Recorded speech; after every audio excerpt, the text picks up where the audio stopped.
Brazil దేశంలో బహు చక్కటి అందంతో పుట్టింది ఆ అమ్మాయి పేరు కమీలా రొడ్రిగ్జ్. బహు సౌందర్య రాశి. బ్రెజిల్ దేశపు అందాల పోటీ పెడితే ఎన్నో బహుమానాలు గెలుచుకుంది. తన అందానికి తగినట్లుగా ర్యాంప్ మీద నడిచేది. అర్ధనగ్నంతో కూడుకున్న బట్టలతో, అశ్లీలమైన వస్త్రధారణతో యవనస్తుల హృదయాలలో అపవిత్రపు మనసును రేకెత్తిస్తూ ఉండేది.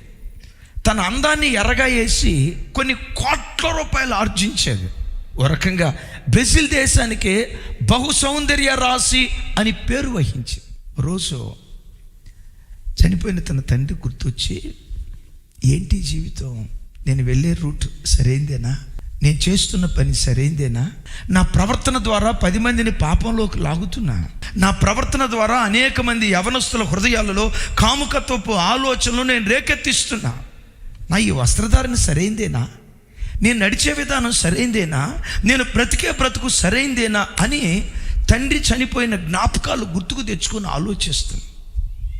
సడన్గా అప్పుడు దేవుని సన్నిధి ఆ తల్లిని తాకిందట. దేవుని సన్నిధి తాకిన తోడనే వెక్కి వెక్కి ఏడుస్తూ, నేను పాపాత్మురాలనయ్యా అని వెక్కి వెక్కి ఏడుస్తూ తన పాప జీవితం పట్ల తనకు అసహ్యత కలిగి తీర్మానం చేసుకుందట. జీవితంలో ఇంకెన్నడూ ఆ ర్యాంప్ షోలో నేను నటించకూడదు, అశ్లీలమైన వస్త్రధారణతో ఆ స్థలములో నేను నడవకూడదు, ఈ ఒక్క విలువైన జీవితం నేను పవిత్రంగా బ్రతకాలి అని చెప్పి తను తీసుకున్న నిర్ణయం ఏంటో తెలుసా? ఆ ర్యాంప్ షో మీద నడవకపోవటం మాత్రమే కాదు, జీవితకాలం యేసుక్రీస్తు వారి కొరకు కన్యకగా బ్రతకాలని తీర్మానం చేసుకొని రోమన్ క్యాథలిక్లో నన్నుగా మారిపోయిందట. ఇప్పుడు ఆ తల్లి పేరు సిస్టర్ ఇవా.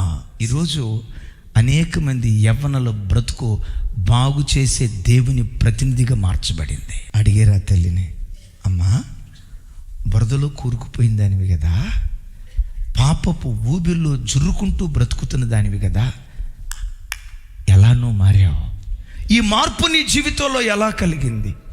ఏడుస్తూ ఉందట.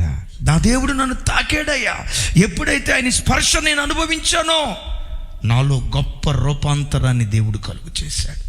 దైవజనమా, దేవుని స్పర్శ నిజంగా నువ్వు అనుభవించగలిగితే, దేవుని గాయపడిన హస్తం నిజంగా నేను తాకితే, నీలో ఒక నవనూతనత్వం, నీ ప్రాచీన స్వభావం, నీ పాత అలవాట్లు, నీ పాత కోపం, నీ పాత గర్వం, నీ పాత తొందరపాటుతనం, ఇవన్నీ సిలువ వేయబడి ఒక నూతన సృష్టిగా నువ్వు మార్చబడతావు.